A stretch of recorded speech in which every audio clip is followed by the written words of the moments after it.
Hello, vidéo du jour. Euh, Vidéo qui complète un peu celle que j'ai faite sur les compétences acquises et le Big Bang d'il y a quelques jours, où il fallait avec l'ombre et la lumière, où je disais que cette phrase-là qui m'avait embêtée pendant longtemps, d'aller voir dans ces ombres et que je comprenais pas trop ce qu'il fallait aller voir dans mes ombres. Jusqu'à ce que je le fasse. Et donc, voilà, le thème du jour, ça sera que, effectivement, derrière nos ombres se cache la lumière, dans le sens où, derrière nos défauts, entre guillemets, se cachent nos qualités et donc et nos potentiels, souvent non utilisés ou mal utilisés. Et du coup, mal utilisés, ce qui en fait des défauts. Et donc, réfléchissez à qu'est-ce qui vous énerve chez vous, qu'est-ce que vous voudriez changer, que vous trouvez que, que vous faites mal, que vous faites en excès, des comportements dont vous êtes conscient que c'est pas la bonne chose à faire, mais vous n'arrivez pas à les changer. Voilà, c'est intéressant d'aller creuser là, d'essayer de comprendre pourquoi vous avez ces comportements, quels sont, enfin voilà, les blessures cachées derrière ou quoi, les fausses croyances, ce qui fait que il y a un blocage et que vous faites pas ce qu'il faut, que vous faites en excès, que vous faites l'inverse de ce qu'il faudrait, que voilà. Parce que c'est sûrement là que se trouve votre force quelque part, que vous pourrez utiliser pour vous et puis pour la société et pour les autres. Après, même si, parce que c'est compliqué de changer ce comportement, mais au moins en prendre conscience.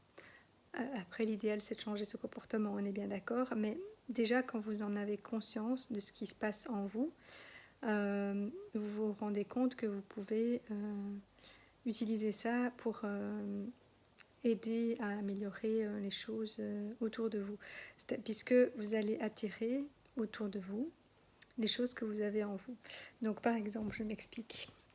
Par exemple, à mon boulot, vu que dans ma tête, c'est un peu le bordel, que je veux plein de choses, mais du coup ça fait trop, que je suis débordée, que je me mets des plannings trop chargés, que j'en fais trop, ou que je fais des choses des fois qui servent à rien et qui me font perdre mon temps au lieu de, voilà, que j'ai du mal à faire des choix, à mettre des priorités, enfin voilà, tout ça dans ma tête ou dans ma vie perso, on va dire, et même un peu au boulot parfois, mais font que justement j'ai attiré des types de boulot où je me retrouve dans ces situations-là, où, où c'est le bordel, où il n'y a pas de règles claires, où les gens font pas de choix, où on est débordé, qu'on nous demande de faire le travail de deux personnes, où on nous fait faire des trucs qui servent à rien, ou des trucs en double et en excès.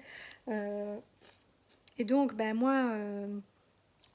ça m'énerve quand je me retrouve dans un environnement pareil parce que c'est un miroir de moi en fait. C'est un miroir de ce que je dois aller changer en moi. Mais en même temps, grâce à ça, je suis hyper bonne pour voir tout ça et les choses qui vont pas. Et du coup, moi je savais très bien au boulot ce qui allait marcher, pas marcher, les trucs qui servent à rien, les trucs qu'on faisait en double, les trucs qu'on pouvait simplifier parce que j'ai beaucoup tendance à me compliquer la vie aussi.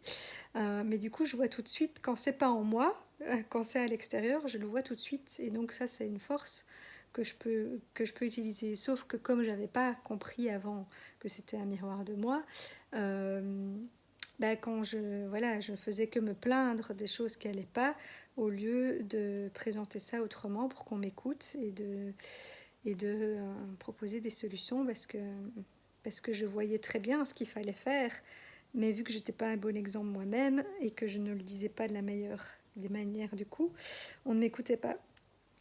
Et même chose, par exemple, deux choses qui m'embêtent encore un peu, hein, mais j'y travaille.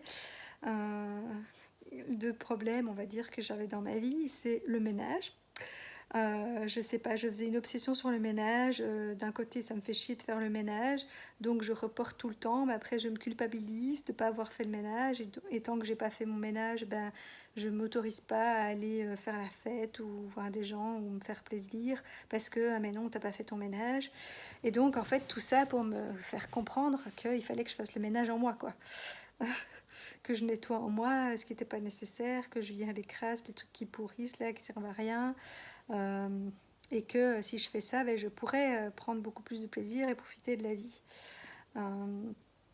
Et un autre truc, et puis aider aussi après les autres à faire le ménage chez eux ou faire le ménage dans, voilà, justement dans les process, virer les trucs qui servent à rien, etc. Mon autre souci, c'est le réveil.